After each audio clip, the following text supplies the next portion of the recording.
Hola, me llamo María Elena Campos y tengo 58 años. Vivo en la Ciudad de México, en una colonia modesta de Iztapalapa, en un departamento de 2 recámaras donde las paredes están llenas de fotografías de mi familia. Hoy voy a contarles una historia que guardé en absoluto silencio durante más de 15 años. Una historia sobre poder, sobre secretos que nunca debí escuchar y sobre lo que una madre es capaz de hacer cuando la ponen entre la espada y la pared. Si alguna vez se preguntaron qué pasa detrás de las sonrisas de los políticos, si alguna vez quisieron saber qué se esconde tras las cámaras y los discursos, tal vez encuentren parte de esa respuesta en mi historia. Soy jubilada ahora. Trabajé casi toda mi vida como cocinera. Comencé limpiando en restaurantes, luego lavando platos, después ayudando en la cocina hasta que finalmente me convertí en chef. Nada elegante, nada glamoroso. Cocina mexicana tradicional, de la buena, de la que lleva tiempo y cariño. Tengo una hija que se llama Andrea, que hoy tiene 35 años y trabaja como maestra en una primaria pública. Vivo cerca de ella y de mis 2 nietos, Sebastián de 10 años y Valeria de 7. Pero sé que hay algo entre mi hija y yo que nunca sanó completamente. Una distancia que construí sin querer y que ahora, después de tantos años, finalmente estoy lista para explicar. Sé que muchas de ustedes que me escuchan han pasado por momentos donde tuvieron que elegir entre lo correcto y lo necesario. Tal vez guardaron secretos que les pesaron en el alma durante años. Tal vez tomaron decisiones que las marcaron para siempre. Yo me hice esas preguntas cada día de mi vida desde el año 2009 y solo ahora, más de 15 años después, me siento capaz de hablar. Déjenme llevarlas de regreso a ese año. Yo tenía 43 años y acababa de quedarme sin trabajo. El restaurante donde había trabajado por casi 8 años cerró de un día para otro. El dueño se declaró en quiebra y nos dejó a todos en la calle, sin liquidación, sin nada. Andrea tenía 20 años y estaba en la universidad estudiando para maestra. Mi esposo, Rodrigo, había muerto 3 años antes de cáncer de páncreas. Fue rápido y devastador. En 6 meses pasó de ser un hombre fuerte a una sombra. Y cuando murió, nos dejó con deudas médicas que todavía estaba pagando. Vivía con mi mamá, doña Socorro, que entonces tenía 68 años. Ella cosía ajeno para ayudar con los gastos, pero ganaba muy poco. Yo era el sostén principal de la casa y de repente me quedé sin ingresos. Las cuentas se acumulaban, la colegiatura de Andrea, el alquiler, la luz, el agua, la comida. Cada noche hacía números en un cuaderno viejo y nunca alcanzaba. Borraba, sumaba de nuevo, restaba, pero el resultado era siempre el mismo. Nos estábamos hundiendo. Fue mi prima Estela quien me habló de la oportunidad. Ella trabajaba haciendo limpieza en oficinas del gobierno y conocía gente. Un día me llamó emocionada diciéndome que había escuchado que un político importante necesitaba una cocinera de confianza para su residencia privada. No era para eventos públicos, era para su casa, para su familia. Pagaban muy bien, el triple de lo que yo ganaba en el restaurante. Tenía prestaciones, seguro, aguinaldo. Era una oportunidad increíble. Le pregunté de quién se trataba y hubo un silencio del otro lado. Luego Estela bajó la voz y me dijo el nombre: José Luis Fernández Noroña, el político de izquierda, el del Partido del Trabajo, el que siempre salía en la televisión gritando, denunciando, confrontando.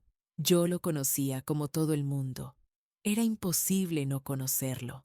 Estaba en todos los noticieros. Mi corazón dio un salto.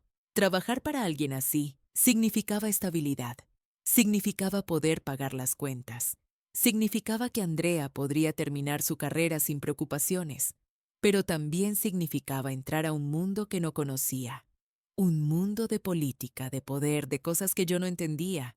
Estela me dijo que lo pensara rápido porque había otras candidatas. Necesitaban a alguien para empezar en 2 semanas. Esa noche no dormí. Me quedé sentada en la mesa de la cocina con mi cuaderno de cuentas abierto. Sumé lo que debía.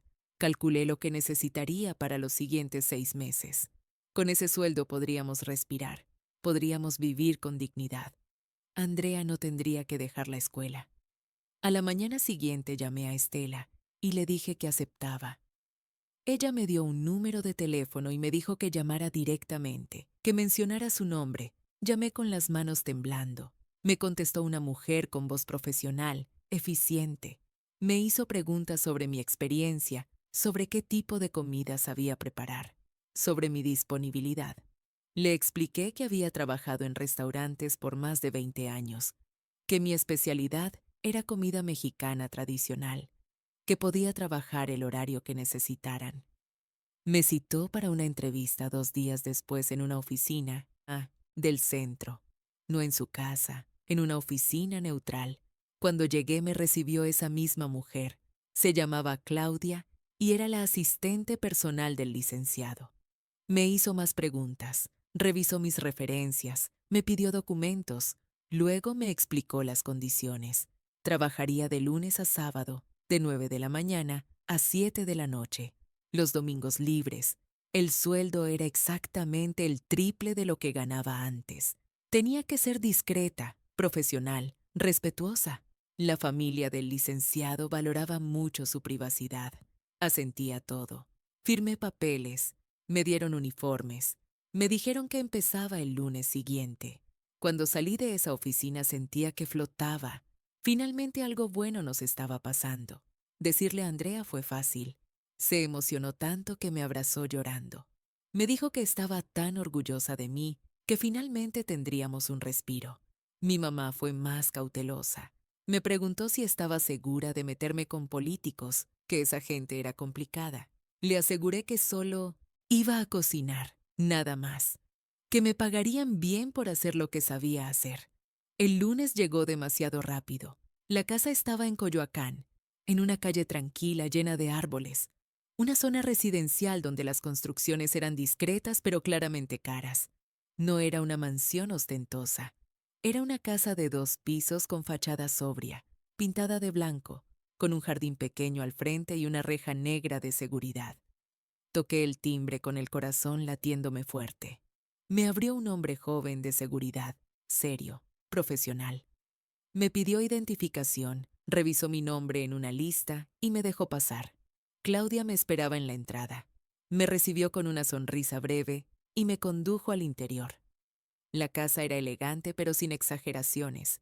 Muebles modernos, pisos de madera, paredes con cuadros de arte mexicano, muchos libros por todos lados, libreros llenos hasta el tope. Se sentía como una casa habitada, vivida, no como esas residencias frías de revista. Me llevó directamente a la cocina. Era grande, muy bien equipada. Estufa profesional de 6 hornillas, horno doble, refrigerador enorme, alacena bien surtida, todo tipo de utensilios colgados en las paredes. Un sueño para cualquier cocinera. Claudia me explicó que la familia era pequeña. El licenciado, su esposa Lucía y su hijo adolescente, Emilio, de 16 años. A veces venían los padres del licenciado o algún familiar cercano, pero normalmente eran solo ellos tres. Me entregó una carpeta con preferencias alimenticias. El licenciado era vegetariano estricto, nada de carne, nada de productos animales. Su esposa y su hijo comían de todo, pero respetaban la dieta del licenciado y generalmente comían lo mismo que él. Me dio recetas que le gustaban, una lista de ingredientes que siempre debía tener disponibles, horarios de comidas, desayuno a las 8, comidas a las 3, cena a las 9, todo muy específico, muy organizado. También me presentó a Rosario, la empleada de limpieza que llevaba años trabajando ahí. Era una mujer de unos 55 años, delgada, de movimientos rápidos y expresión seria. Me saludó con un apretón de manos firme y me advirtió inmediatamente: aquí se trabaja bien y en silencio. El licenciado valora mucho su privacidad. Lo que veas, lo que escuches, se queda aquí. ¿Entendido? Asentí. No me pareció amenazante, solo directa. Las primeras semanas fueron de pura adaptación. Aprendí los gustos del licenciado, que era muy específico con los sabores. Le gustaba la comida bien sazonada, con personalidad, pero sin picante excesivo. Valoraba la presentación. Era detallista. Si algo no estaba a su gusto, lo decía, pero siempre con respeto, nunca grosero. Era exigente, pero justo. Lucía, su esposa, era callada, elegante, con una tristeza que se le notaba en los ojos. Era abogada, pero no ejercía. Se dedicaba a la casa y a cuidar de Emilio. Era amable conmigo. Siempre me daba los buenos días. Me preguntaba cómo estaba, pero mantenía distancia. Emilio era un adolescente típico, siempre con audífonos, siempre en su teléfono, educado pero distante. Yo llegaba a las 9, revisaba lo que había en el refrigerador, planeaba el menú del día, iba al mercado si hacía falta, preparaba el desayuno si todavía no habían comido, luego la comida y finalmente la cena. Entre comidas limpiaba la cocina, organizaba la despensa, preparaba cosas para el día siguiente. A las 7 en punto, me iba. El ambiente en la casa era tenso, aunque no sabía exactamente por qué. Había silencios largos. Lucía y el licenciado casi no hablaban entre ellos cuando yo estaba cerca. Emilio comía rápido y se iba a su cuarto. No parecía una familia feliz, pero tampoco era mi lugar preguntar. Rosario me advirtió durante mi segunda semana que el licenciado estaba pasando por un momento político muy difícil. Había perdido una candidatura importante, algo relacionado con la gubernatura. Los periódicos hablaban de traiciones dentro de su propio partido, de alianzas rotas, de promesas incumplidas. Ella me dijo que lo mejor era no mencionar nada de política, no hacer comentarios, solo trabajar. Fue en mi tercer semana cuando lo vi realmente furioso por primera vez. Llegué por la mañana y escuché gritos desde el estudio en el segundo piso. Era su voz, inconfundible, gritando por teléfono. No entendí todo, pero alcancé a escuchar fragmentos. Me traicionaron, después de todo lo que hice. Me dejaron solo. Esto no se va a quedar así. Su voz temblaba de rabia. Rosario me hizo una seña. Actúa como si no hubieras escuchado nada. Preparé el desayuno en silencio. Cuando él bajó media hora después tenía la cara roja, los ojos inyectados. Me saludó con un asentimiento. Se sentó a la mesa y comió sin decir palabra. Lucía ni siquiera bajó esa mañana. Los días siguientes fueron similares. El licenciado recibía llamadas constantes.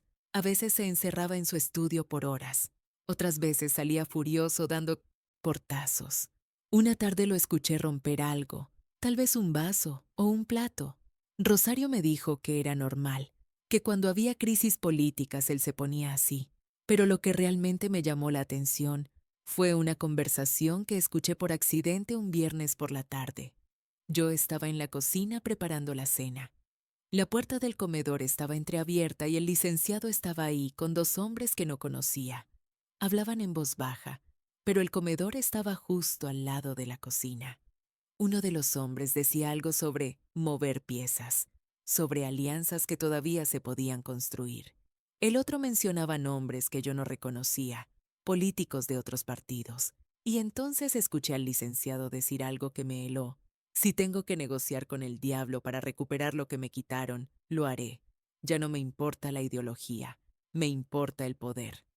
Me quedé paralizada con el cuchillo en la mano. Esas palabras no sonaban como el político que salía en televisión, defendiendo principios, hablando de justicia social, de izquierda verdadera. Sonaban como alguien completamente diferente.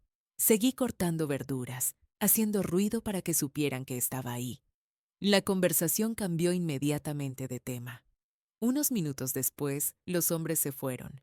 Esa noche, mientras regresaba a casa en el metro, no podía dejar de pensar en esas palabras. Negociar con el diablo. Ya no me importa la ideología. ¿Qué significaba eso?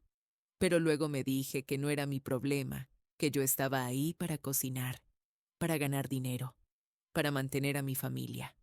Lo que ellos hablaran no me concernía. Si tan solo hubiera mantenido esa postura, si tan solo no hubiera seguido escuchando. Pasaron 2 meses desde que empecé a trabajar en la casa. Para entonces ya tenía una rutina establecida. Conocía los gustos de cada miembro de la familia. Sabía cuándo el licenciado quería privacidad, cuándo Lucía necesitaba que la dejaran sola, cuándo Emilio bajaría a buscar algo de comer fuera de horario.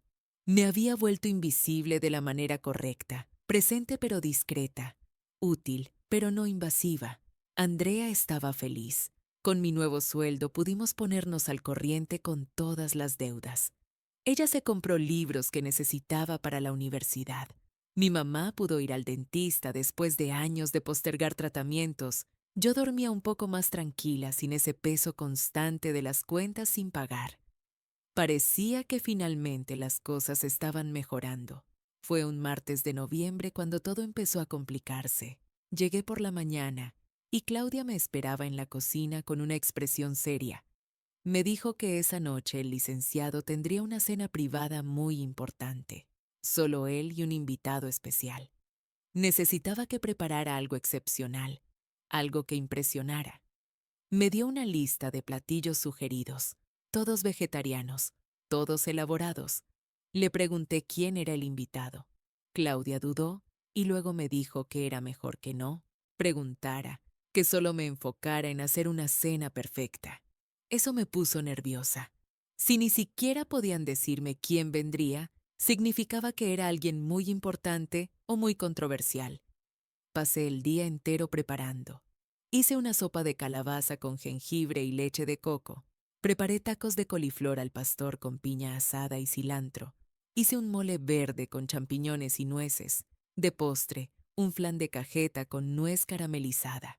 Cada platillo lo preparé con el máximo cuidado, probando, ajustando, perfeccionando. Rosario me ayudó a poner la mesa en el comedor privado del segundo piso, un espacio que casi nunca se usaba.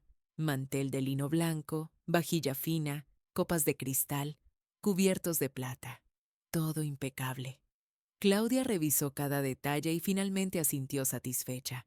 A las 8 de la noche llegó el invitado. No lo vi entrar.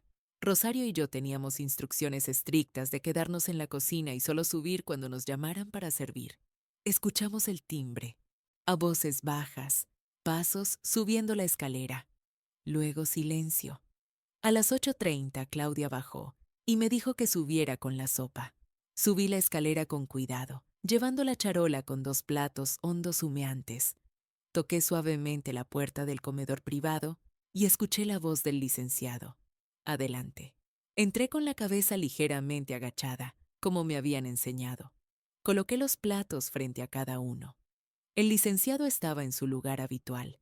Del otro lado, de espaldas a mí, estaba un hombre de traje oscuro. Solo alcancé a ver su nuca, su cabello canoso perfectamente peinado. Gracias, María Elena, dijo el licenciado. Salí inmediatamente cerrando la puerta detrás de mí.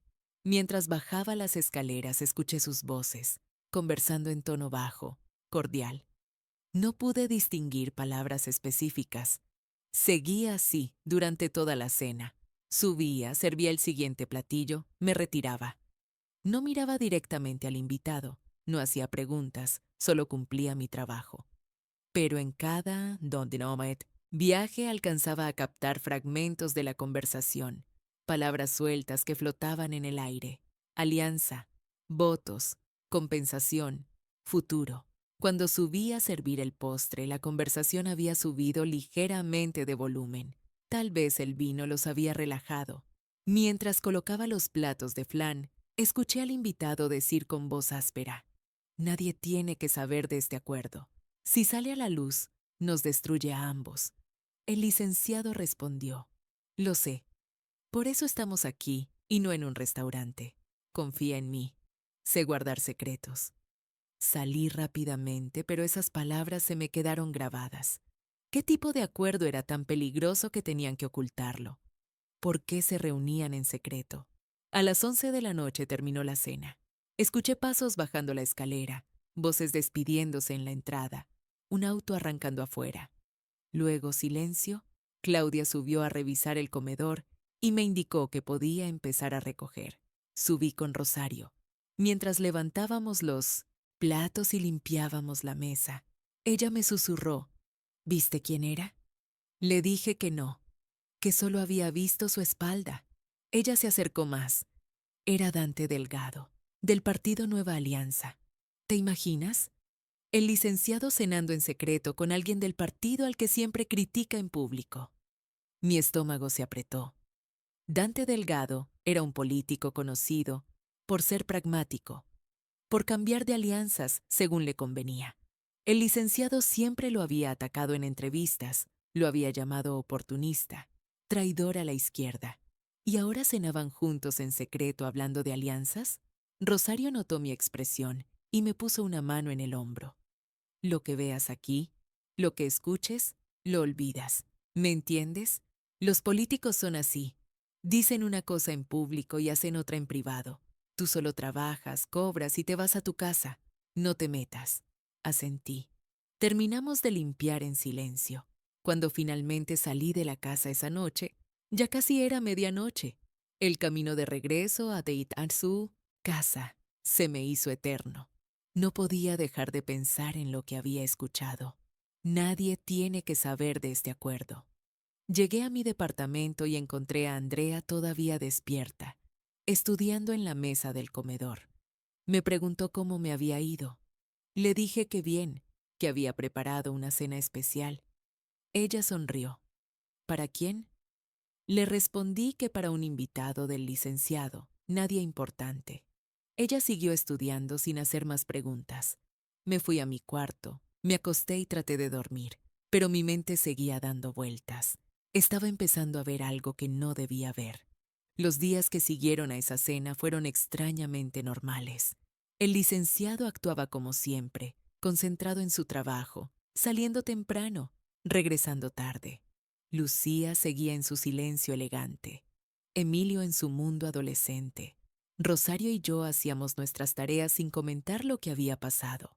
Era como si esa noche nunca hubiera existido, pero yo no podía olvidarla. Cada vez que veía al licenciado en las noticias atacando a otros políticos por traidores, por negociar con la derecha, por abandonar principios, yo pensaba en esa cena secreta, pensaba en las palabras que había escuchado y sentía una incomodidad creciendo en mi pecho. A finales de noviembre hubo otra cena. Esta vez Claudia me avisó con solo un día de anticipación. Mismo formato. Un invitado especial. Cena privada. Discreción absoluta. Preparé otro menú elaborado. Cuando subí a servir la sopa, el invitado era diferente. Esta vez era una mujer elegante, de unos 50 años, con el cabello perfectamente arreglado y traje sastre color vino. No la reconocí. La dinámica fue igual. Subir, servir, bajar. No hacer preguntas. No mirar de más. Pero otra vez alcancé a escuchar fragmentos. La mujer hablaba sobre recursos, sobre canales discretos, sobre transferencias que no dejaran huella. El licenciado respondía con términos que yo no entendía completamente. Fideicomisos, testaferros, cuentas offshore. Cuando bajé a la cocina, Rosario me esperaba con expresión tensa. Me preguntó si había escuchado algo. Le dije que no, que solo había servido la comida. Ella no me creyó, pero no insistió. Luego, cuando estábamos limpiando juntas, me contó quién era la invitada. Se llamaba Regina Cárdenas y era una consultora política conocida por conectar empresarios con políticos. Tenía fama de moverse en zonas grises, de facilitar acuerdos que nunca aparecían en papeles oficiales. ¿Por qué el licenciado se reúne con gente así? Le pregunté sin poder contenerme. Rosario me miró con esos ojos cansados que habían visto demasiado. Porque así funciona la política real. Todos tienen su discurso público y su realidad privada. Todos. Sin excepción. En diciembre hubo 3 cenas más. 3 invitados diferentes. Un empresario del sector energético, un dirigente sindical, un exgobernador de un estado del norte. Todos llegaban de noche.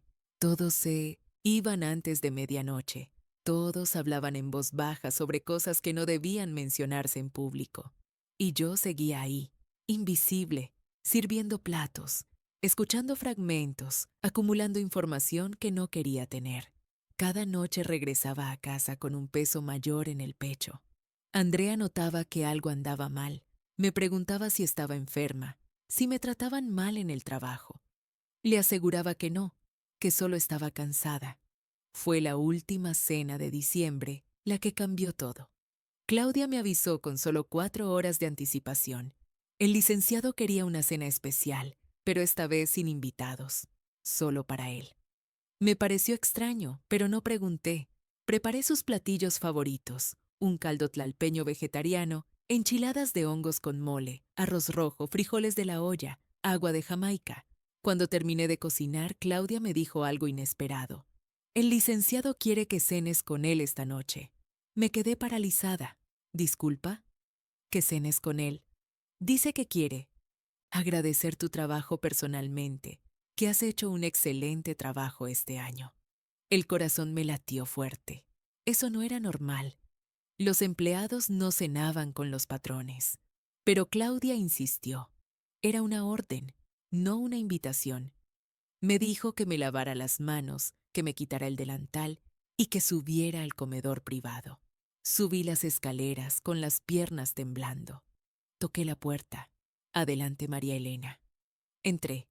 La mesa estaba puesta para 2 personas. Él ya estaba sentado con una copa de vino tinto en la mano. Me indicó que me sentara frente a él. Gracias por aceptar, dijo con una sonrisa cansada. Sé que es poco convencional, pero necesitaba hablar contigo. Me senté en la orilla de la silla, tensa. Él sirvió los platos. Me ofreció vino que rechacé torpemente. Empezamos a comer en un silencio incómodo. Después de unos minutos, él habló. Has estado aquí casi 3 meses. Claudia me dice que eres excelente en tu trabajo. Discreta, profesional, confiable. Eso es muy valioso para mí. Le agradecí con la voz temblorosa. Él continuó. Has visto cosas, has escuchado cosas. Lo sé, es imposible no hacerlo cuando trabajas tan cerca. Mi estómago se contrajo. ¿Me estaba por despedir? ¿Por algo peor? Él tomó un trago de vino y siguió. Quiero que sepas que confío en ti. Por eso te voy a contar algo que muy poca gente sabe. Y necesito que entiendas por qué las cosas son como son. No sabía qué decir. Él se reclinó en su silla y comenzó a hablar. ¿Sabes cuántos años llevo en la política, María Elena? Me preguntó con la mirada perdida en su copa de vino. Más de 30. 30 años creyendo que podía cambiar las cosas desde adentro, que podía hacer diferencia, que los principios importaban más que el poder. Hizo una pausa larga. ¿Y sabes qué aprendí en todo ese tiempo? Que estaba equivocado. Yo no sabía qué responder. Me quedé callada, con las manos apretadas sobre mis piernas bajo la mesa. Él continuó. Este año me traicionaron. Gente en la que confié, gente de mi propio partido, gente con la que construí alianzas durante años. Me prometieron una candidatura a gobernador. Trabajé para eso, moví piezas, hice favores, me humillé. Y cuando llegó el momento, me la quitaron.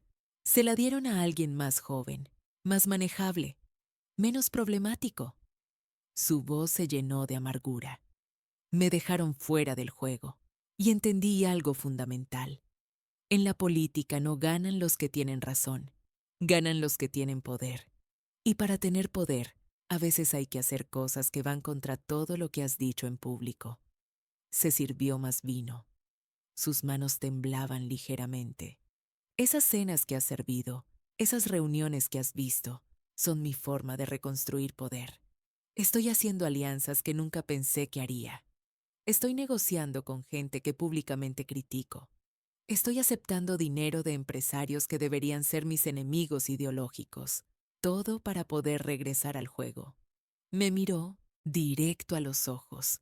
Y necesito que entiendas que esto no me hace mala persona. Me hace realista. Si quiero volver a tener influencia, si quiero poder ayudar a la gente que dice creer en mí, primero tengo que estar en una posición de poder. Y eso requiere sacrificios. Intenté decir algo, pero me detuvo con un gesto. No tienes que responder nada. Solo necesito que sepas que todo lo que has visto aquí todo lo que has escuchado debe quedarse aquí, porque si sale a la luz, me destruyen. Mi carrera termina, y no solo me afecta a mí, mi familia, mis colaboradores, toda la gente que trabaja conmigo, todos sufren las consecuencias. Luego su tono cambió. Se volvió más suave, pero también más amenazante. Confío en ti, María Elena. Por eso te estoy diciendo esto. Pero necesito que esa confianza sea mutua. Tú guardas estos secretos y yo me aseguro de que tú y tu familia estén bien. Tu hija Andrea, ¿verdad? Estudiando para maestra. Qué noble profesión. Sería terrible que algo interrumpiera sus estudios. El aire se me cortó. No era una amenaza directa, pero el mensaje era claro. Él sabía sobre Andrea, sabía sobre mi familia, y podía afectarla si yo hablaba. No tiene que preocuparse, licenciado. Logré susurrar. Yo solo vengo a trabajar. No me meto en nada más. Él sonrió, pero era una sonrisa sin calidez. Lo sé. Por eso confío en ti. Ahora terminemos de cenar. La comida está deliciosa como siempre. El resto de la cena fue una tortura. Comimos en silencio. Yo apenas podía tragar. Cada bocado se me atascaba en la garganta. Cuando finalmente terminamos, él me dio las gracias por mi compañía y me dijo que podía retirarme. Bajé las escaleras con las piernas temblando. Rosario estaba en la cocina limpiando. Me miró y supo inmediatamente que algo había pasado. No preguntó. Solo me puso una mano en el hombro por un segundo y luego siguió con su trabajo. Terminé de limpiar mecánicamente, guardé todo, me despedí y salí a la calle. El aire frío de diciembre me golpeó la cara. Caminé hacia el metro tratando de procesar lo que acababa de pasar. Me había convertido en cómplice, no por elección, sino por necesidad, porque necesitaba ese trabajo, porque necesitaba ese dinero, porque no podía arriesgar a Tandrea. Esa noche no dormí. Me quedé en la cama mirando el techo, sintiendo como todo el peso de esa conversación se asentaba sobre mi pecho. Había cruzado una línea invisible. Ya no era solo la cocinera que escuchaba cosas por accidente.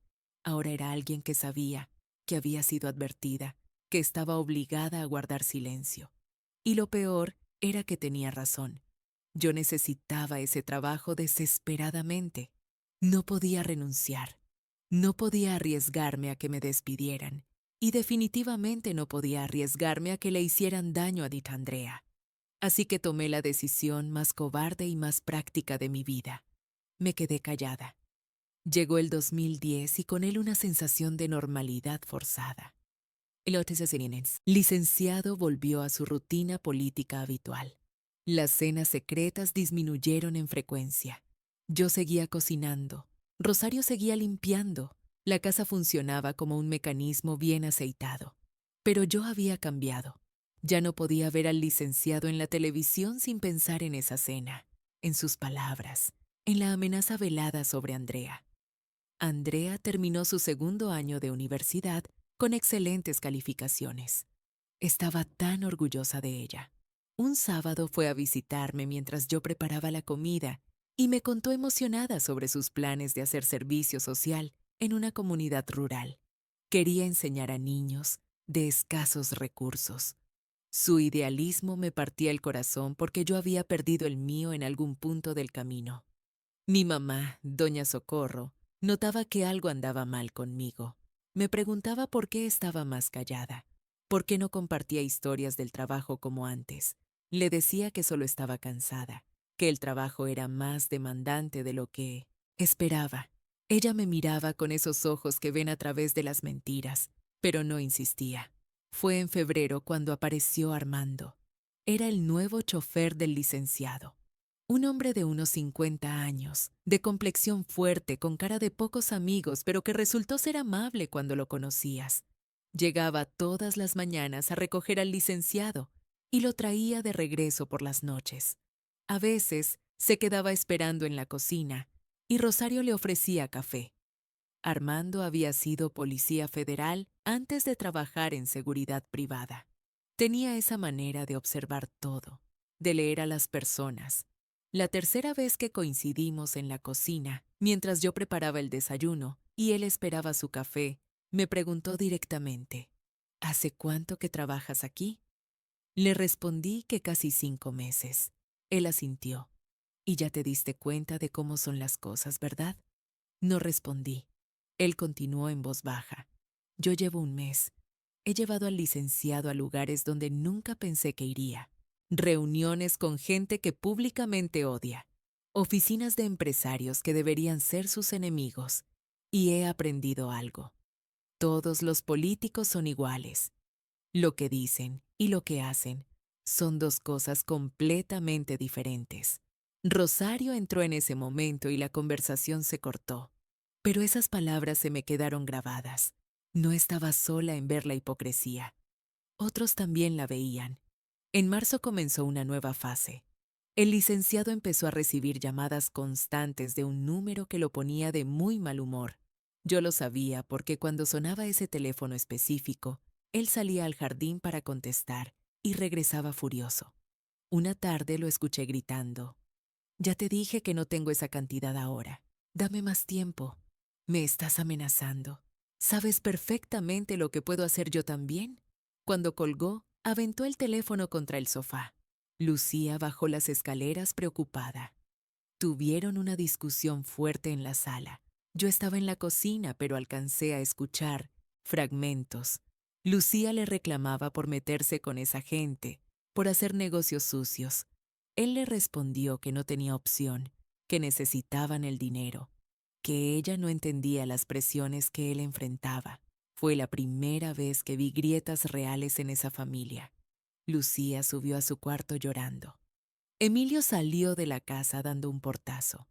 El licenciado se quedó solo en la sala con la cabeza entre las manos.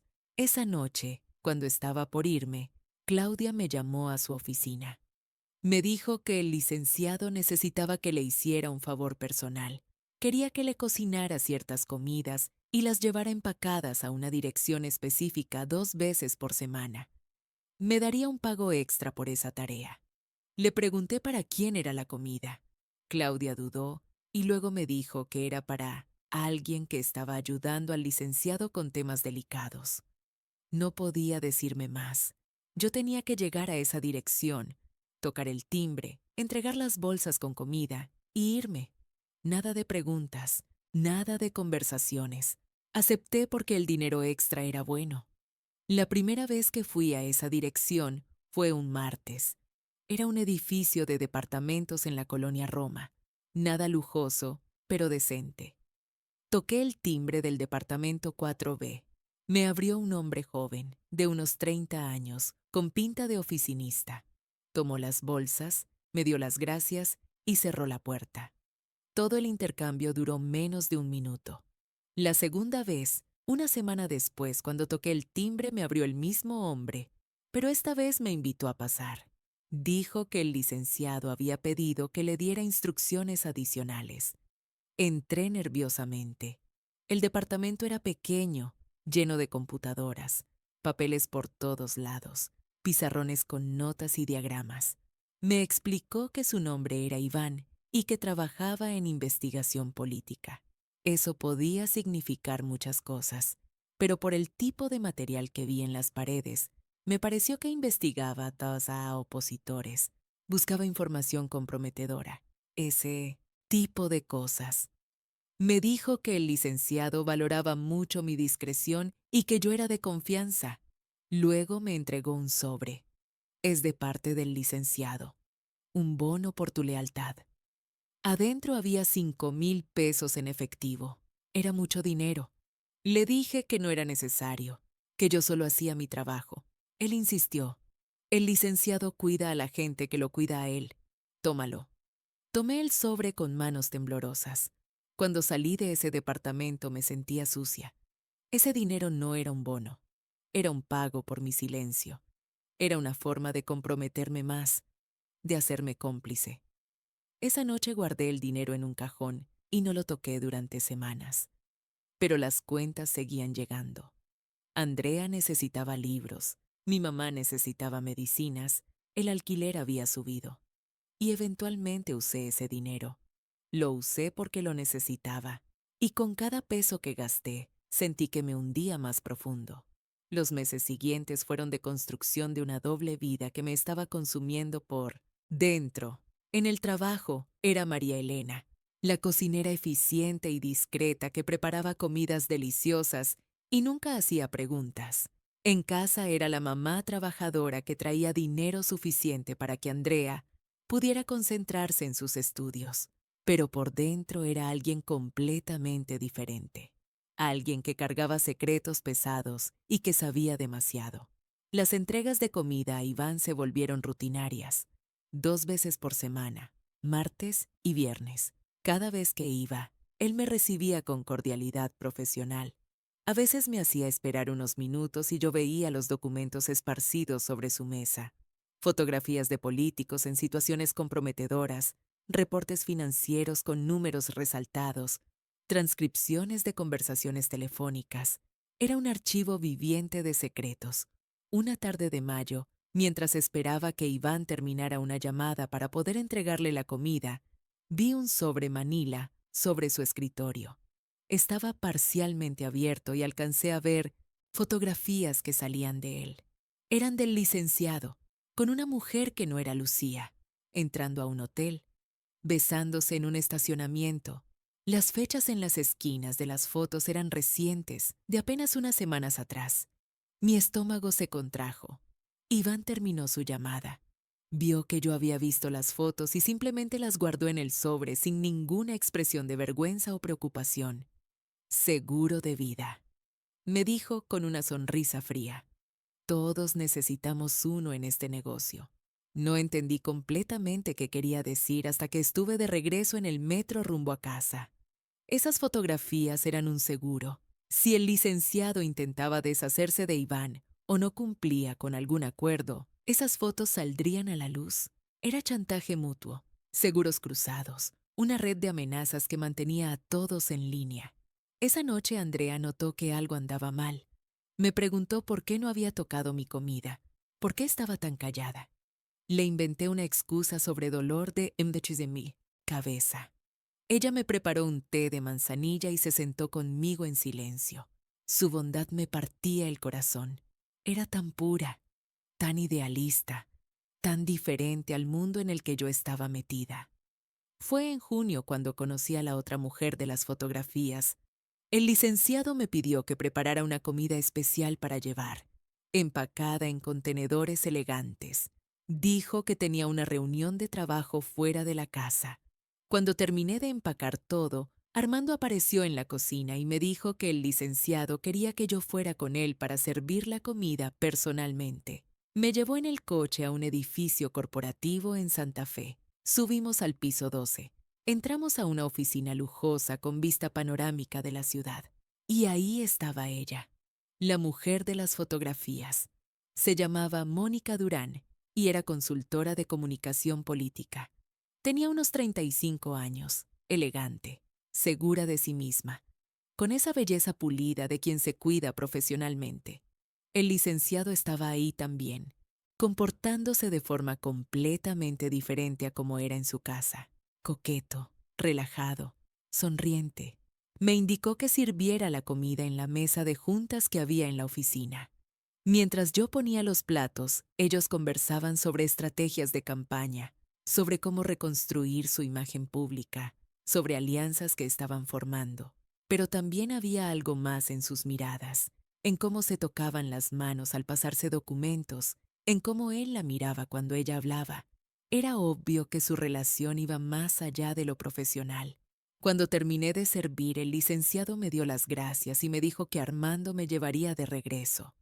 En el camino de vuelta, Armando me dijo, sin que yo preguntara, lleva casi un año con ella. Lucía lo sabe, pero no dice nada. Así son las cosas en esos matrimonios. Apariencias por fuera, realidad diferente por dentro. No respondí. ¿Qué podía decir?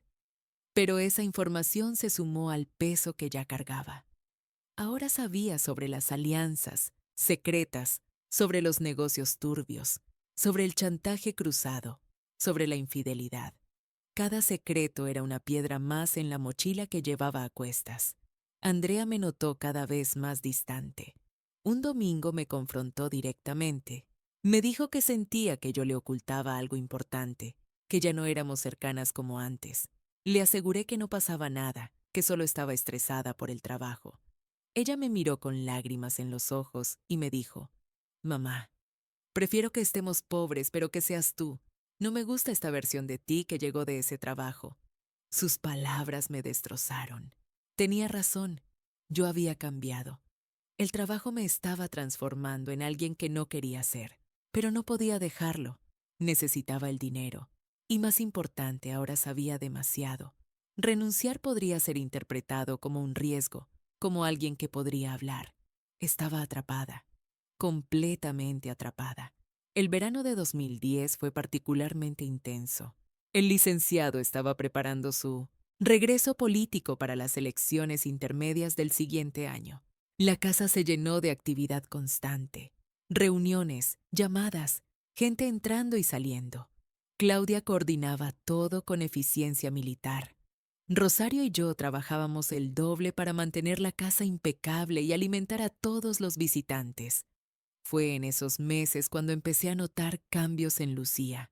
Siempre había sido callada, elegante, distante, pero ahora había algo más, una resignación profunda. La veía pasar horas sentada en el jardín mirando al vacío. Dejó de arreglarse como antes. A veces bajaba a la cocina en pijama a media tarde, algo impensable meses atrás. Un día de julio me encontró llorando en la cocina. Yo había recibido una llamada de la Universidad de Andrea. Estaban aumentando las colegiaturas y yo no sabía de dónde iba a sacar el dinero extra. Lucía entró y me vio con lágrimas en los ojos. Se sentó frente a mí y por primera vez en todos esos meses me habló como una persona real, no como una patrona. «¿Qué pasa, María Elena?», me preguntó con genuina preocupación. Le expliqué lo de la colegiatura, minimizando el problema. Ella asintió con comprensión. «Es tu hija, ¿verdad? La que estudia para maestra». Le dije que sí. Ella sonrió con tristeza. «Qué bonito que quiera ayudar a niños. Emilio solo quiere irse del país apenas termine la preparatoria. Dice que odia todo esto, la política, las mentiras, las apariencias». Hubo un silencio largo. Luego ella agregó algo que me sorprendió. «Sé que has visto cosas aquí, sé que has escuchado cosas, y probablemente piensas que soy una tonta por quedarme, por aguantar». No supe qué responder. Ella continuó. «Al principio amaba a José Luis. Era apasionado, idealista, genuino. O al menos eso creía. Pero el poder lo cambió. O tal vez solo reveló quién era realmente. No lo sé. Lo que sí sé es que hace tiempo dejé de reconocerlo. Se limpió una lágrima que se le había escapado. Pero tengo 48 años, María Elena. Dejé mi carrera para apoyarlo. No he trabajado en 20 años. ¿A dónde voy?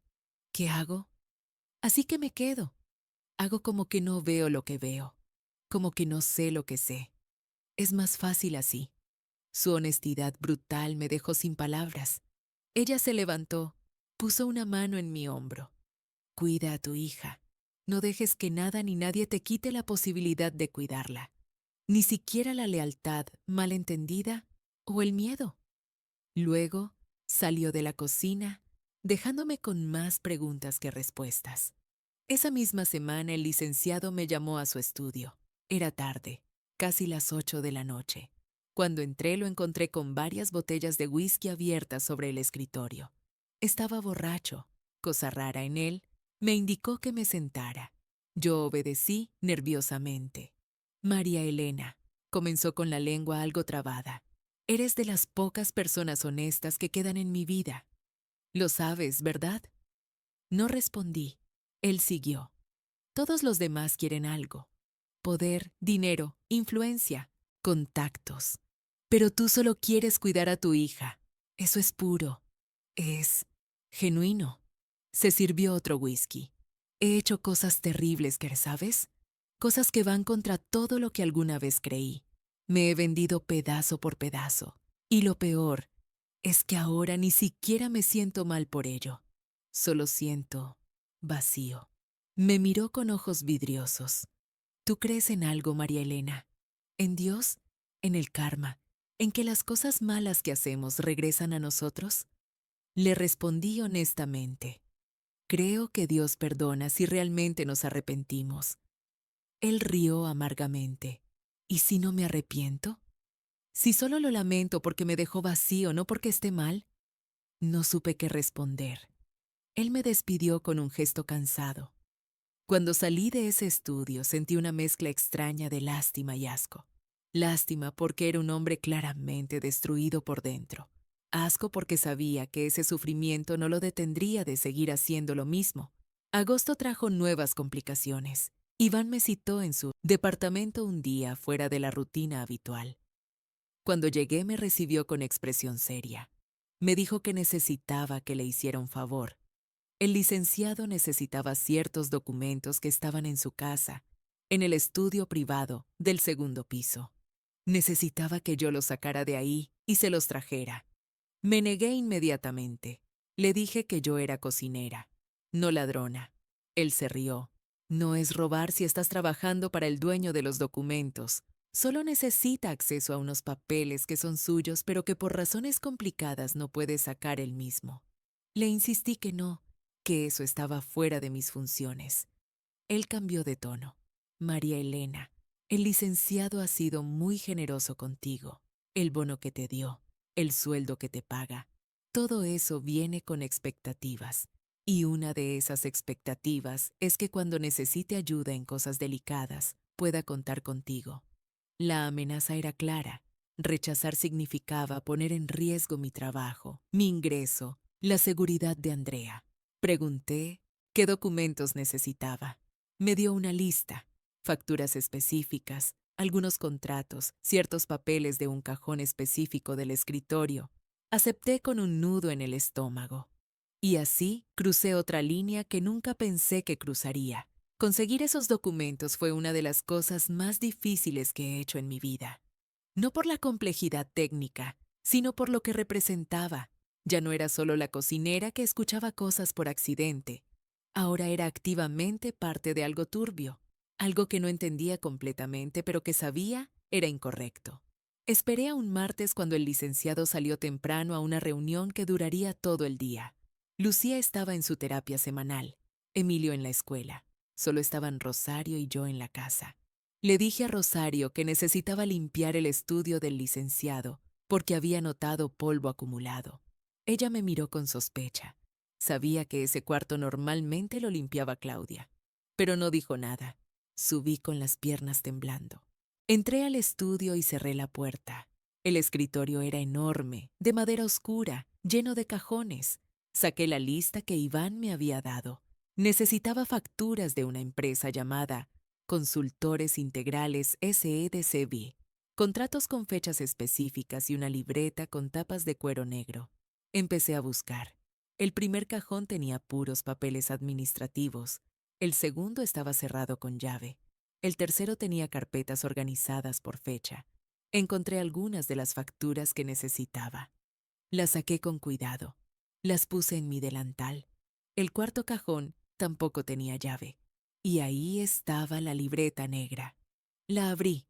Estaba llena de anotaciones manuscritas del licenciado. Nombres, cantidades de dinero, fechas, algunas con signos de interrogación al lado. Parecía un registro personal de transacciones o acuerdos. Mis manos temblaban mientras la guardaba en mi delantal. Seguí buscando los contratos. Revisé en un archivero lateral y finalmente los encontré. 3 contratos, entre el licenciado y diferentes empresas fantasma. No entendía todos los términos legales, pero quedaba claro que eran acuerdos para mover dinero de formas que evitaban reportes oficiales. Estaba por salir cuando escuché pasos en las escaleras. Mi corazón se detuvo. La puerta se abrió. Era Lucía. Me quedé paralizada con los documentos en mi delantal. Ella me miró. Luego miró el escritorio abierto. Luego me miró de nuevo. ¿Qué haces aquí, María Elena?, preguntó con voz neutra. No logré articular nada coherente. Ella se acercó despacio. Déjame adivinar. Iván te pidió que sacaras cosas. No era una pregunta. Era una afirmación. Asentí con la cabeza, derrotada. Lucía suspiró profundamente y se sentó en el sillón del estudio. Hace 2 años Iván me pidió lo mismo. Documentos, registros, información.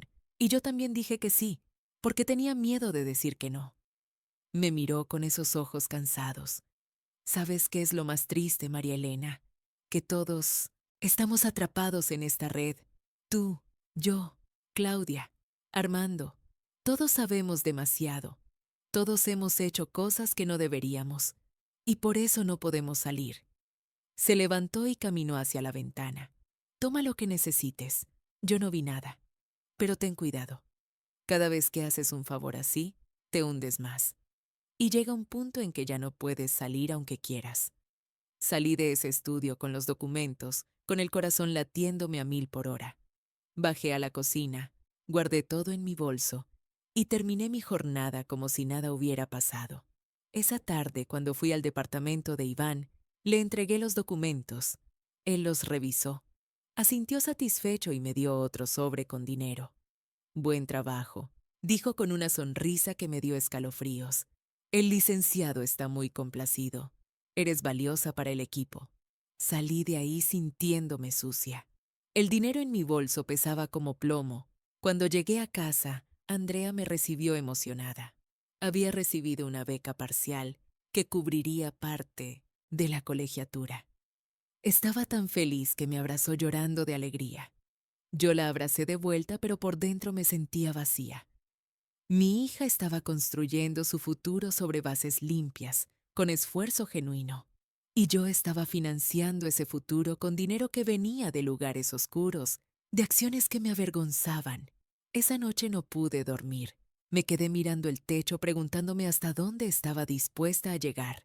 ¿Qué más me pedirían que hiciera? ¿Y cuándo sería demasiado? ¿Cuándo diría que no, aunque eso significara perder todo? Las semanas siguientes fueron de ansiedad constante. Esperaba que en cualquier momento el licenciado descubriera que sus documentos habían sido copiados o filtrados. Pero no pasó nada. Todo siguió normal en la superficie. Septiembre trajo elecciones internas en el partido. El licenciado estaba nervioso, irritable. Las reuniones secretas se intensificaron. Una noche escuché una conversación entre él y alguien por teléfono. Hablaba sobre garantizar votos, sobre incentivos monetarios a delegados, sobre asegurar el resultado de cualquier forma. Todo era compra de votos, manipulación, corrupción disfrazada de estrategia política. Y yo estaba ahí, escuchando, sabiendo, guardando silencio. Cada día me sentía más sucia. Fue en octubre cuando finalmente explotó. Todo comenzó con una llamada anónima a un periódico importante. Alguien filtró información sobre las reuniones secretas del licenciado con políticos de otros partidos. No dieron nombres específicos, pero sí fechas, lugares generales, temas de conversación, suficiente para que varios periodistas comenzaran a investigar. El escándalo empezó pequeño, un artículo en la sección política, cuestionando la coherencia ideológica del licenciado. Luego creció. Otros medios retomaron la historia. Las redes sociales se llenaron de memes y críticas. Sus propios seguidores se sintieron traicionados. La casa se convirtió en un búnker bajo asedio. El licenciado entraba y salía furioso, gritando por teléfono, culpando a todos. Claudia trabajaba día y noche controlando daños. Armando apenas dormía manejando al licenciado de un lado a otro para reuniones de crisis. Yo seguía cocinando, tratando de mantenerme invisible, pero la tensión era insoportable. Rosario y yo trabajábamos en silencio, evitando cualquier conversación que no fuera estrictamente necesaria. Una tarde, Iván apareció en la casa. Fue la primera vez que lo vi ahí. Subió directo al estudio con el licenciado. Estuvieron encerrados durante horas. Cuando salieron, Iván pasó por la cocina y me hizo una seña discreta. Entendí que tenía que ir a su departamento. Fui esa misma noche después de terminar mi turno. Cuando llegué, Iván estaba con otro hombre que no conocía. Me presentó como Luis, especialista en seguridad informática. Luis tenía computadoras por todos lados, analizando algo en las pantallas. Iván me explicó la situación. Necesitaban saber quién había filtrado la información. Sospechaban de alguien cercano, alguien con acceso a las agendas del licenciado. Me preguntaron directamente si yo había hablado con alguien. Me asusté tanto que apenas pude negar con la cabeza. Luis intervino. Necesitamos revisar los teléfonos y computadoras de todos los empleados de la casa. Es un protocolo de seguridad. Iván agregó, incluido el tuyo, María Elena. No es personal, es procedimiento. Sentí que el piso se abría bajo mis pies. Yo no había filtrado nada, pero el solo hecho de que sospecharan de mí era aterrador. Les di mi teléfono. Luis lo conectó a una computadora y empezó a revisar. Mensajes, llamadas, fotos, todo. Tardó casi una hora. Finalmente me devolvió el teléfono. Limpia. No hay nada sospechoso. El alivio que sentí fue enorme, pero también fue una advertencia clara. Me estaban vigilando, me estaban controlando. No había privacidad, no había escape. Los días siguientes fueron peores. Descubrieron que la filtración venía de Claudia. Ella había estado pasando información a un periodista con quien aparentemente tenía una relación personal. Claudia desapareció de un día para otro. Nadie explicó nada. Simplemente dejó de aparecer. Cuando pregunté discretamente a Rosario qué había pasado, ella me miró con ojos llenos de miedo. No preguntes, no quieras saber, solo sigue trabajando y mantén la boca cerrada. El licenciado contrató a un nuevo asistente. Se llamaba Rodrigo, era más joven que Claudia, más duro, con esa mirada de quien haría cualquier cosa por lealtad o por miedo. Con él las cosas se pusieron aún más estrictas. Reglas nuevas sobre no usar teléfonos personales dentro de la casa, cámaras nuevas instaladas en más lugares, revisiones aleatorias de bolsos y mochilas al salir. Vivíamos en un estado de vigilancia constante y yo me sentía cada vez más atrapada. No podía renunciar porque sería visto como sospechoso. No podía hablar con nadie porque estaba vigilada. No podía ni siquiera confiar en mis propios pensamientos porque temía que de alguna forma pudieran leerlos. Andrea notó mi deterioro. Me preguntó varias veces si estaba bien. Un domingo me llevó al parque y me confrontó. Mamá, deja ese trabajo. Está acabando contigo. No importa cuánto paguen. No vale la pena si te está destruyendo. Le dije que no podía dejarlo, que necesitábamos el dinero. Ella me tomó de las manos. Prefiero trabajar yo también. Prefiero dejar la escuela temporalmente, lo que sea. Pero no puedo verte así. Estás asustada todo el tiempo. No duermes. Casi no comes. Ese lugar te está matando. Lloré en sus brazos como no había llorado en años, pero no podía decirle la verdad. No podía explicarle que ya no era cuestión de querer irme. Era cuestión de poder hacerlo sin consecuencias. Y entonces pasó algo que cambió todo completamente. Era principios de noviembre de 2010. El escándalo político del licenciado había disminuido en intensidad, pero no había desaparecido. Él había dado varias entrevistas defendiéndose, negando las acusaciones, acusando a sus enemigos de fabricar mentiras. Su estrategia era atacar, nunca admitir, siempre contraatacar. Yo había desarrollado una rutina de supervivencia. Llegar, trabajar, no escuchar, no ver, no pensar, irme, mecánica, automática, muerta por dentro. Rosario y yo casi no hablábamos. Cada una estaba en su propio mundo de silencio autoimpuesto. Fue un miércoles cuando llegó ella. Se llamaba Patricia Mendoza y era la nueva jefa de comunicación del licenciado. Tenía unos 40 años, elegante, profesional, con esa seguridad de quien sabe exactamente cuánto poder tiene. Venía de trabajar con políticos de alto nivel, sabía cómo manejar crisis, cómo controlar narrativas, cómo destruir enemigos. El licenciado la recibió como si fuera su salvación. La presentó en una reunión que hizo con todo el personal de la casa. Nos dijo que Patricia estaría a cargo de restaurar su imagen pública y que todos debíamos cooperar completamente con ella. Patricia nos miró a todos con esos ojos que evaluaban, que calculaban. Cuando su mirada se posó en mí, sentí un escalofrío. Había algo en esa mujer que me daba terror, una frialdad que era casi inhumana. Los primeros días Patricia observó. Llegaba temprano, se quedaba hasta tarde, tomaba notas, hacía preguntas.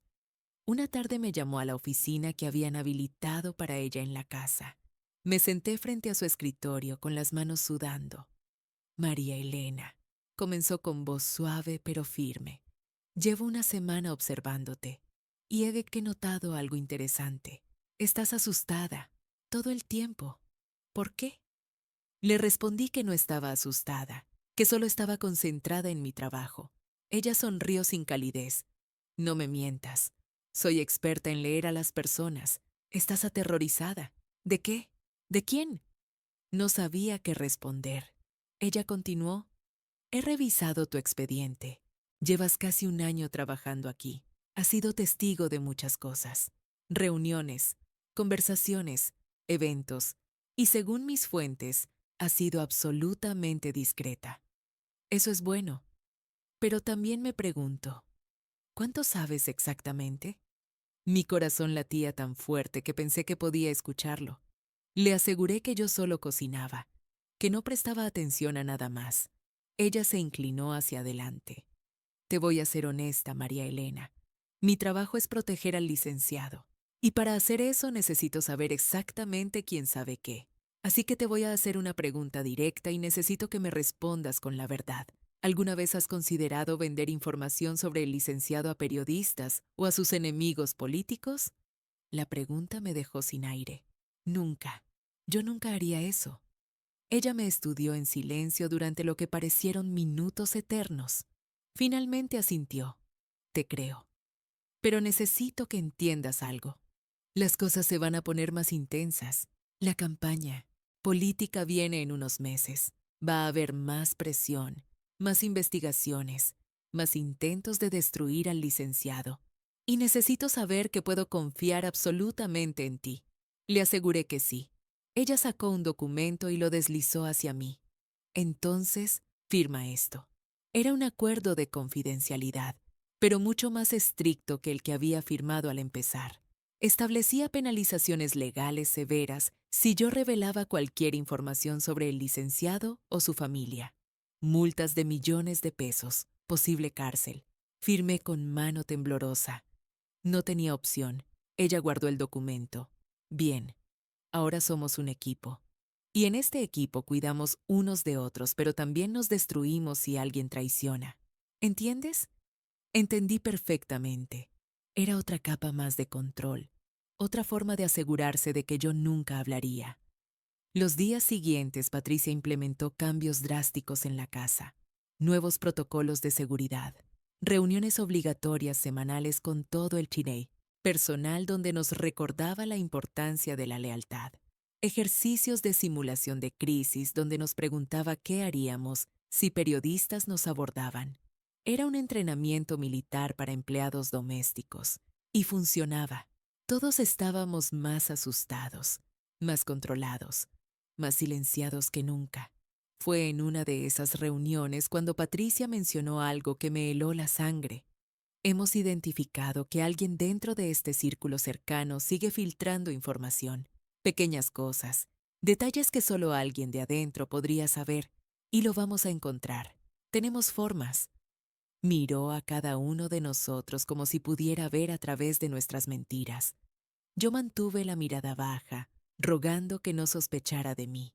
Esa noche, cuando llegué a casa, encontré algo perturbador. Mi departamento había sido registrado.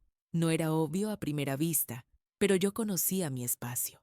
Sabía exactamente cómo dejaba las cosas.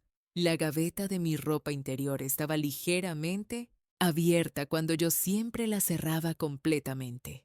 Mis cuadernos en el buró estaban en orden diferente. El cajón donde guardaba papeles importantes tenía marcas de haber sido forzado sutilmente. Alguien había entrado a mi casa. Alguien había buscado algo. Y yo sabía exactamente quiénes eran. Andrea no estaba. Había salido con amigos de la universidad. Mi mamá dormía en su cuarto. Revisé todo el departamento con manos temblorosas. No faltaba nada de valor. No habían robado dinero ni joyas. Solo habían buscado información, evidencia, cualquier cosa que pudiera comprometerme o que yo pudiera usar contra ellos. Esa noche no dormí. Me quedé sentada en la sala con todas las luces encendidas, con miedo de que volvieran, con miedo de todo. A la mañana siguiente fui a trabajar como zombi. Rosario me miró y supo inmediatamente que algo andaba mal. En un momento en que estuvimos solas en la cocina, me susurró, ¿también a ti? Asentí. Ella suspiró. A mí la semana pasada. Revisaron mi cuarto completo. No dejaron nada sin tocar. Es Patricia. Está investigando a todos. Le pregunté si deberíamos hacer algo, denunciar tal vez. Ella me miró como si estuviera loca. ¿Denunciar a quién? ¿A un político con poder? Eso solo empeoraría las cosas. Solo aguanta. Esto va a pasar. Pero no pasó. Las cosas empeoraron. Patricia comenzó a tener reuniones individuales con cada empleado. Evaluaciones de confianza, las llamaba. Cuando me tocó mi turno, me hizo preguntas sobre mi vida personal, sobre Andrea, sobre mis deudas, sobre mis relaciones. Todo disfrazado de preocupación genuina, pero claramente buscando debilidades, puntos de presión. Me preguntó si alguna vez había sido contactada por periodistas. Le dije que no. Me preguntó si conocía a alguien que trabajara en medios de comunicación. Le dije que no. Me preguntó si alguna vez había tomado fotografías dentro de la casa. Le dije que no. Cada no me hacía sentir más interrogada, más sospechosa. Cuando finalmente me dejó ir, sentí que había pasado por un interrogatorio policial. Salí de esa oficina sudando, con las piernas temblando. Fue Armando quien me advirtió. Me encontró en el jardín una tarde cuando yo estaba sacudiendo unos tapetes. Se acercó fingiendo revisar algo en su camioneta, pero habló en voz baja. Patricia está convencida de que la filtración viene de alguien del personal doméstico. Está descartando posibilidades. Ya descartó a Rodrigo y a mí. Quedan tú y Rosario. Mi corazón se detuvo. Pero yo no he hecho nada. Él asintió. Lo sé, pero eso no importa. Si necesita encontrar un culpable, lo va a encontrar. Inventa evidencia si es necesario. Ten mucho cuidado. Esa advertencia me aterrorizó. Si Patricia decidía que yo era la culpable, podía plantarme evidencia falsa. Podía destruir mi vida con acusaciones que yo no podría refutar. Empecé a vivir en un estado de paranoia absoluta. Revisaba mi bolso constantemente para asegurarme de que nadie hubiera puesto algo ahí. Borraba todos mis mensajes de texto cada noche. No usaba mi teléfono dentro de la casa. No hablaba con nadie sobre nada que no fuera el trabajo específico. Andrea me encontró una noche revisando obsesivamente mi celular, borrando historial, eliminando fotos. Me preguntó qué hacía. Le inventé una excusa sobre liberar espacio de almacenamiento. Ella no me creyó, pero no insistió. A finales de noviembre hubo una nueva filtración, esta vez más seria. Alguien le pasó a un periódico importante copias de documentos financieros del licenciado que mostraban discrepancias entre sus declaraciones patrimoniales y sus gastos reales. El escándalo explotó. La casa se convirtió en un caos. El licenciado gritaba. Patricia coordinaba respuestas. Abogados iban y venían. Y en medio de todo eso, Patricia llamó a una reunión de emergencia con todo el personal. Nos reunió en la sala. Su rostro estaba duro como piedra. Alguien en esta habitación es un traidor, dijo sin rodeos. Alguien aquí ha estado filtrando información confidencial. Y lo voy a descubrir, hoy. Miró a cada uno de nosotros. Revisamos las cámaras de seguridad de las últimas semanas. Revisamos computadoras, teléfonos, todo. Y encontramos algo interesante. Mi respiración se detuvo. Ella continuó. Encontramos que alguien accedió al estudio del licenciado en horarios no autorizados. Alguien estuvo revisando documentos que no debía tocar. Todos nos miramos entre nosotros con pánico. Patricia sacó una tablet y mostró imágenes de video de seguridad. Y ahí estaba yo, entrando al estudio, abriendo cajones, sacando papeles. Era del día que Iván me pidió que consiguiera esos documentos. El silencio en la sala era absoluto. Todos me miraban. Patricia congeló la imagen de video, donde yo claramente estaba sacando documentos del escritorio y poniéndolos en mi delantal. No había forma de negar lo que mostraba esa grabación. ¿Tienes algo que decir, María Elena?, preguntó Patricia, con voz helada. Mi mente corría a 1000 por hora. Si decía que Iván me había pedido que lo hiciera, ¿me creerían?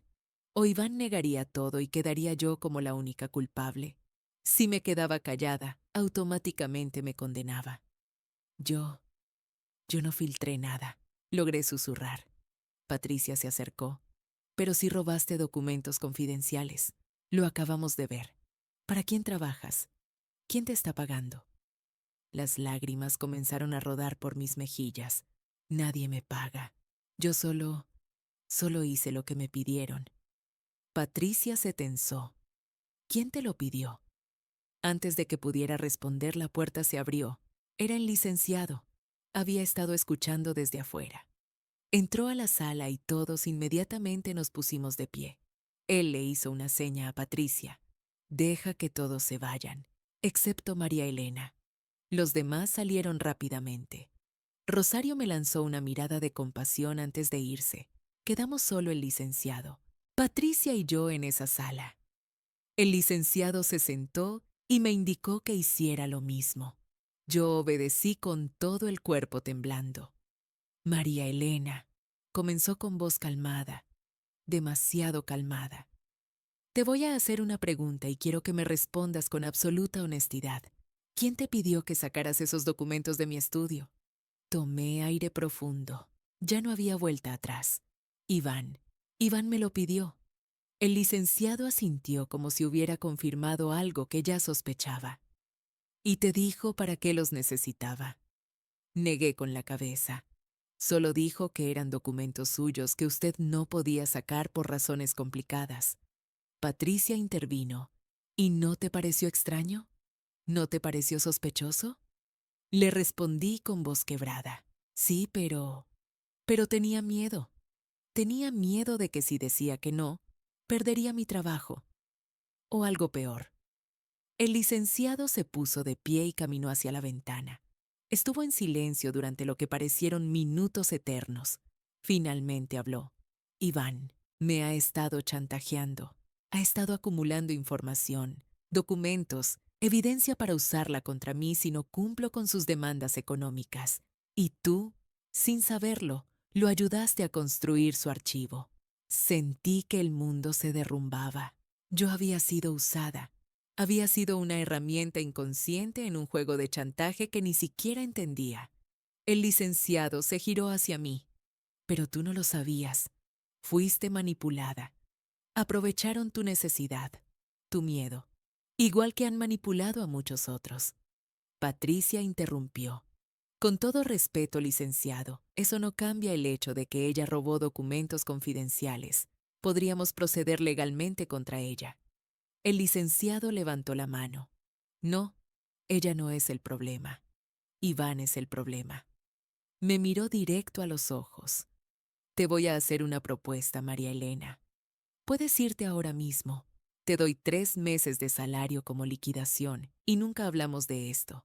O puedes ayudarme a resolver este problema con Iván, si eliges, y ayudarme. Te garantizo que saldrás de esto sin ningún problema legal y con una compensación generosa. Mi mente estaba en blanco.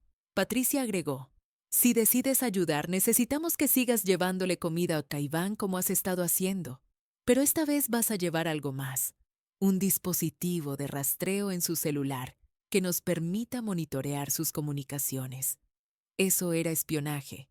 Eso era activamente traicionar a alguien que, aunque me había usado, nunca me había amenazado directamente, pero tampoco tenía muchas opciones. Si rechazaba, ¿realmente me dejarían ir tranquila? ¿O encontrarían la forma de destruirme por saber demasiado? ¿Qué le va a pasar a Iván? Pregunté con voz temblorosa. El licenciado respondió: Eso no es tu problema.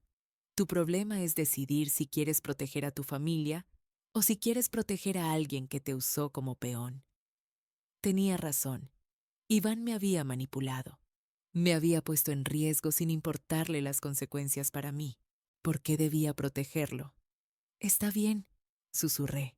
Lo haré. Patricia sacó un pequeño dispositivo del tamaño de una moneda. Esto va en la bolsa de comida. Tiene un adhesivo. Lo pegas en el interior de alguno de los contenedores.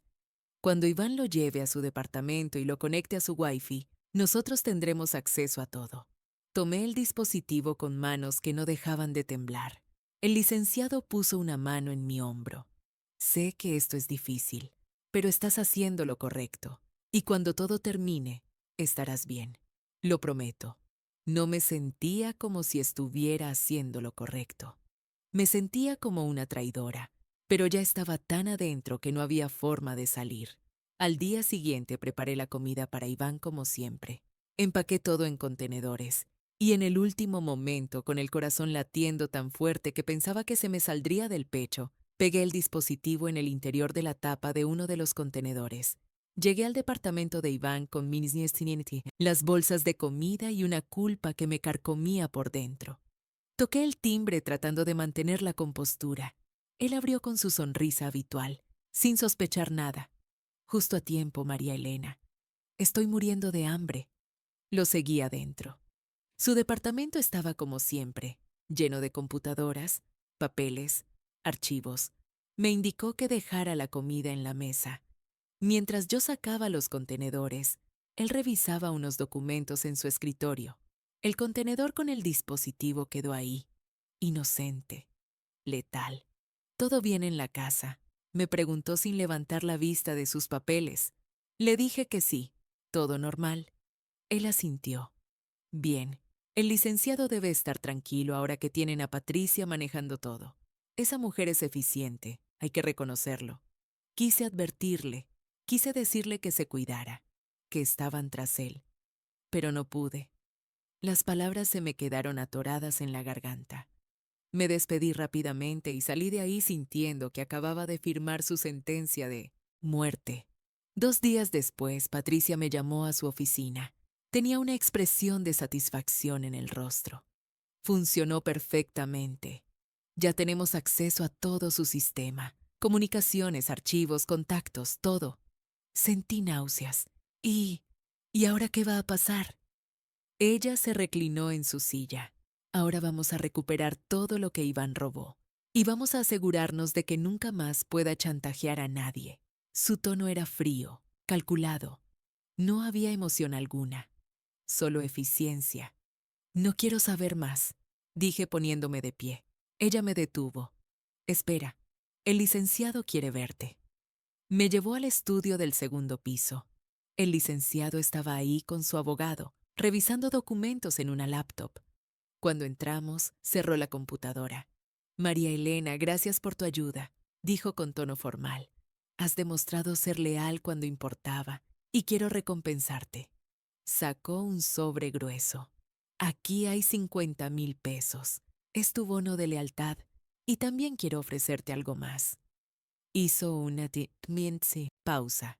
Sé que este trabajo ha sido estresante para ti. Sé que has visto y escuchado cosas que te han afectado. Así que te voy a dar una opción. Puedes quedarte trabajando aquí con un aumento significativo de sueldo y la garantía de que estás protegida. O puedes irte con una liquidación generosa, una carta de recomendación impecable y nuestra gratitud. Era mi oportunidad de salir. Pero había una trampa en sus palabras. Garantía de que estás protegida. Implicaba que si me iba, esa protección desaparecía. Y la gratitud venía con la expectativa de silencio eterno. Necesito tiempo para pensar, logré decir. Él asintió. Por supuesto. Tienes una semana. Piénsalo bien. Habla con tu hija. Decide qué es mejor para tu familia. Salí de ahí con el sobre de dinero quemándome en las manos. Cuando llegué a casa esa noche, Andrea estaba esperándome. Había preparado la cena, algo que rara vez hacía. Me senté frente a ella y por primera vez en meses la miré realmente a los ojos. Mamá, comenzó con voz seria. Necesito que hablemos y necesito que seas honesta conmigo. Mi corazón se aceleró. Ella continuó. Sé que algo está pasando en ese trabajo. No sé qué exactamente, pero sé que es algo malo. Te está destruyendo. Y necesito saber si estás en peligro. Las lágrimas comenzaron a rodar por mis mejillas. No podía mentirle más. Estoy bien, pero tienes razón. Ha sido complicado. Ella tomó mis manos. Entonces renuncia. Por favor, no me importa el dinero. No me importa si tengo que dejar la universidad por un tiempo. Te necesito viva. Te necesito entera. Su amor puro, incondicional, me quebró completamente. Lloré como no había llorado en años. Y en ese momento tomé mi decisión. Me iba a ir de ese trabajo. Iba a aceptar la liquidación y nunca mirar atrás. A la mañana siguiente llegué a la casa decidida a hablar con el licenciado. Pero cuando entré, la atmósfera era completamente diferente. Había policías por todos lados. Patrullas afuera. Rosario estaba en la cocina con cara de espanto. ¿Qué pasó?, le pregunté. Ella me miró con ojos llenos de lágrimas. Encontraron a Iván muerto esta mañana, en su departamento. Dicen que fue suicidio. El mundo se detuvo.